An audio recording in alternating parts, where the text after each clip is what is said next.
Hadis sahih riwayat ahli sunan.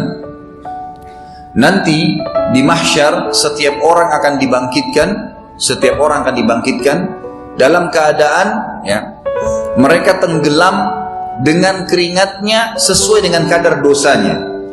Ada yang tenggelam sampai di mata kakinya, ada yang tenggelam sampai di lututnya, ada yang tenggelam sampai di perutnya, ada yang tenggelam sampai di dadanya, ada yang tenggelam dengan keringatnya sendiri sampai dibangkitkan, sampai Allah tabaraka wa ta'ala datang menghakimi mereka. Ini sebuah hadis menjelaskan tentang kondisi mahsyar.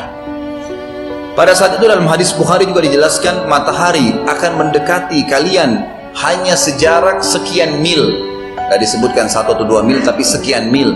Kita tahu sekarang jaraknya dengan bumi sekian juta tahun, jauh sekali. Tapi di sini jaraknya cuma sekian mil, jadi sangat panas. Maka manusia semuanya berkeringat pada saat itu. Ini hadis yang menjelaskan tentang keadaan mahsyar. Lalu hadis yang lain riwayat Bukhari Muslim menjelaskan ada 7 golongan yang selamat, tidak kena panas pada saat itu.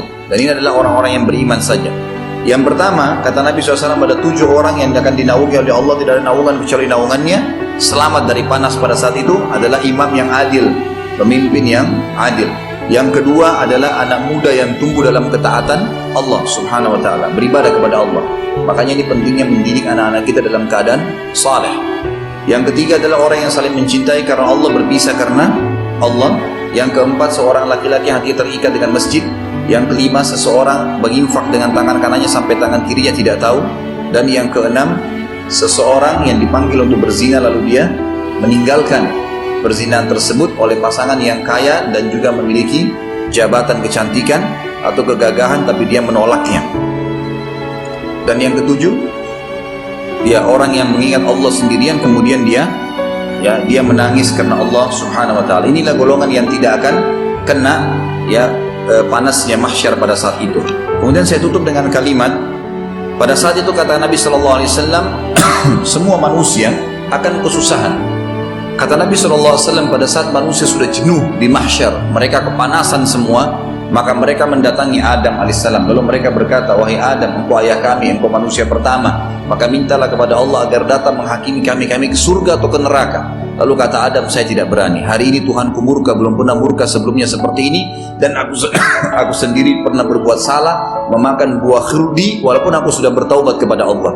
Nafsi, diriku sendiri.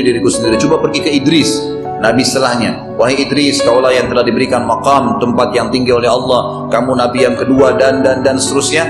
Banyak kelebihan. Lalu kemudian Idris berkata, saya tidak berani, Tuhan saya murka hari ini, belum pernah murka sebelumnya seperti ini, maka selamatkan diriku sendiri. Pergilah, coba pergi ke Nabi Nuh terus mengatakan hal yang sama. Kemudian pergi ke Nabi Hud, Saleh, Syuaib, semua Nabi semuanya nolak. Kata Nabi SAW, tentu ada dialog panjang di sini, tapi yang jelas mereka semua nolak. Terakhir Isa AS, Isa berkata, saya tidak berani, pergilah coba kepada Muhammad. Kata Nabi SAW, apakah kalian tahu nanti bagaimana orang hari kiamat tahu kedudukanku? Para sahabat mengatakan, Allah dan Rasulnya lebih tahu. Kata Nabi SAW, mereka akan mendatangiku setelah Isa. Lalu mereka mengatakan, wahai Muhammad, orang-orang semua pada dengar, engkaulah Nabi terakhir, engkaulah Nabi penutup, engkaulah yang telah diangkat oleh Allah sebagai pemimpin anak Adam. Mintalah kepada Allah agar datang menghakimi kami ke surga atau ke neraka. Lalu aku berkata, ana lahu, saya pemiliknya.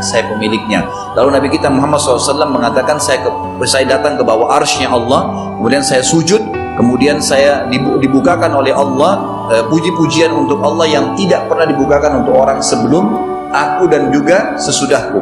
Lalu terdengar suara dari langit. Kata Nabi SAW, Allahu a'lam berapa lama saya sujud, lalu terdengar suara dari langit arsy-Nya Allah berkata, dari arsy-Nya Allah berfirman kepada Nabi SAW mengatakan, wah Muhammad, angkat kepalamu, tushfa, berikan syafaat maka kau akan diberikan syafaat. Maka pada saat itu Allah Subhanahu wa ta'ala pun memberikan izin Nabi SAW, maka beliau memberikan 2 syafaat pertolongan. Pertolongan pertama adalah semua manusia dihisab pada saat itu ke surga atau ke neraka, dan yang kedua adalah beliau memberikan syafaat pertolongan untuk umatnya sallallahu alaihi wasallam agar bisa diselamatkan dari api neraka. Sampai sini insyaallah mudah-mudahan bermanfaat. Subhanakallahumma bihamdika asyhadu an la ilaha illa anta astaghfiruka wa atubu ilaik. Assalamualaikum warahmatullahi wabarakatuh.